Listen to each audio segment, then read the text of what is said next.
You will know, or people will know, I will know who we're dealing with instantaneously.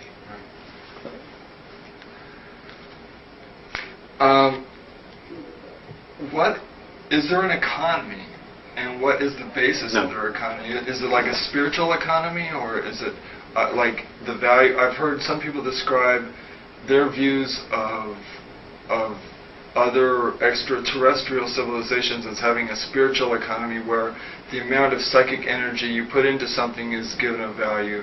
Have they expressed any how their social systems work? Okay, I know a little bit about that.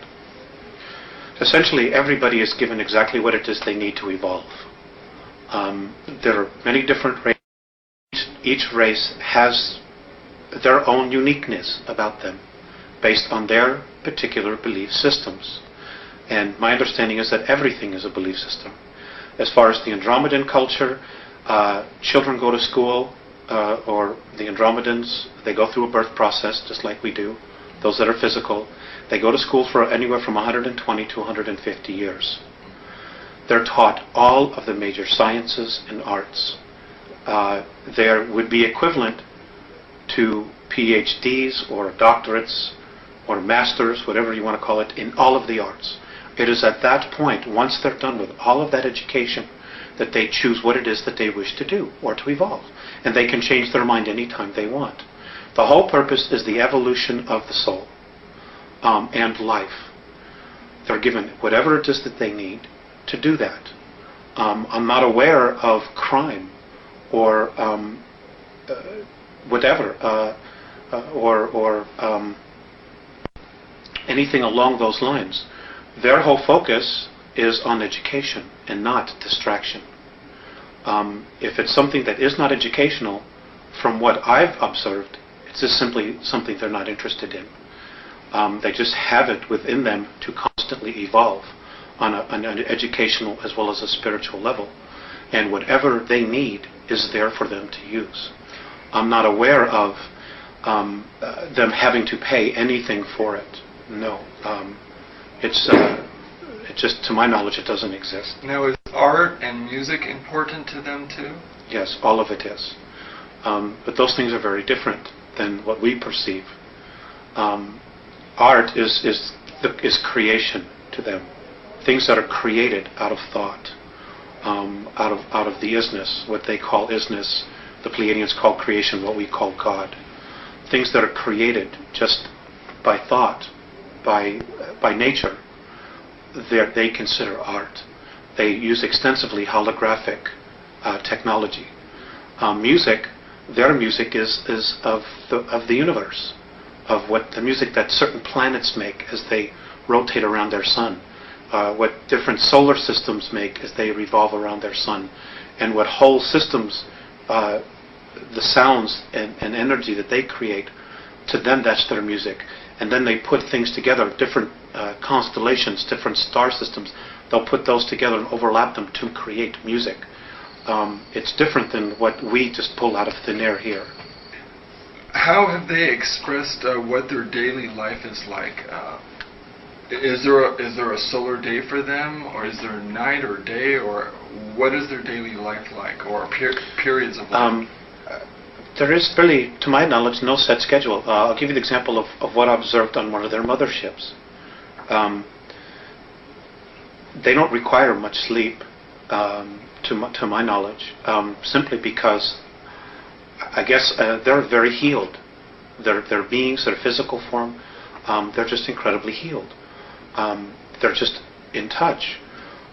There is no night and day. They don't need to experience that. Although I'm sure other races have that, but the Andromedans don't. They're just constantly stretching themselves, trying to evolve and experience more and more and more all the time. They're happy people. They don't have the extremes of emotions that we express here. In fact, I've been told that virtually few races in the entire galaxy express the realm of emotions that we experience here. They're just always in a very wonderful space. they're not a civilization that really judges.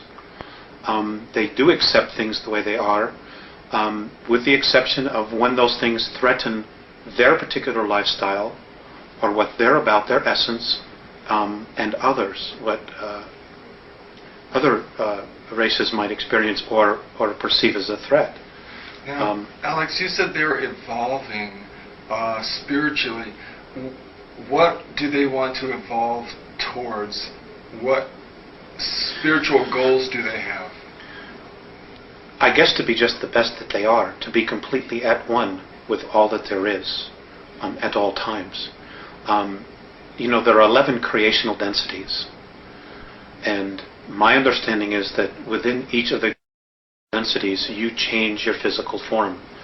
Their goal as a race is to go from the densities that they experience, which are 3, 4, and 5, I guess, to move to 5, 6, 7, and 8, and then from there 8, 9, and 10, and then to 11, and now the new dimensional realm that's being created, 12. It's just to continue to evolve. Nobody knows exactly what the ultimate goal is, because the essences that they're in touch with that are on 9th, 10th, and 11th are continuing to evolve.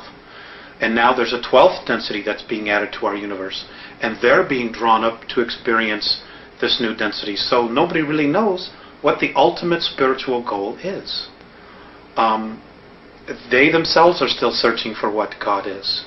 They know it exists, but what it is, nobody really knows, which is why they call it the isness. It's just a force that's there. And how we perceive it is based on how we perceive ourselves and our own belief structures, belief systems. And that's how we use the energy to create. Now, you mentioned that they're in contact with essences from the 9th, 10th, and 11th. Yes. Can you describe what they describe these beings to be like to them, and what they would be like to human beings? It's just pure consciousness. What their daily lives are like, I don't know. I don't have any idea. Have they described them at all in any sort of detail to you? Just light. Just light. Just light. Oh, just light. Just light. That's all I know. Okay, now, what abilities do the Andromedans possess that exceed those of Earth humans? You mentioned telepathy. Well, that's an interesting question, and I don't know that I necessarily like the way you put it. The abilities that they have are latent in everybody. They just haven't lived in a society that has been screwed with like we have been here. They're all telepathic, they're all clairvoyant, they're all healers because they're taught all of the sciences. They're whole. I guess that's the only way that I can put it to you, is that they're completely whole. Every soul knows who they are, they know who they've been, they know what their reincarnational past has been. They as a soul have a personal agenda which every time they incarnate they're consciously aware of. So they know where they're going. They see improvement in themselves life after life after life. We, if we hadn't been so screwed with here, would have the same abilities. We could very much be where they are. But we've been manipulated incredibly for the last 5,700 years on an intense level every day. Our real manipulation really started about 14,000 years ago, when the Orion group started manipulating our DNA structure. So it isn't that they're better, because they're not. We're just different. We're a little bit behind than they are because of our manipulations here. But the real bottom line here is we're all spirit. We contain a soul. That soul is a part of all that is. And that soul has been really trying to be recognized in each of us.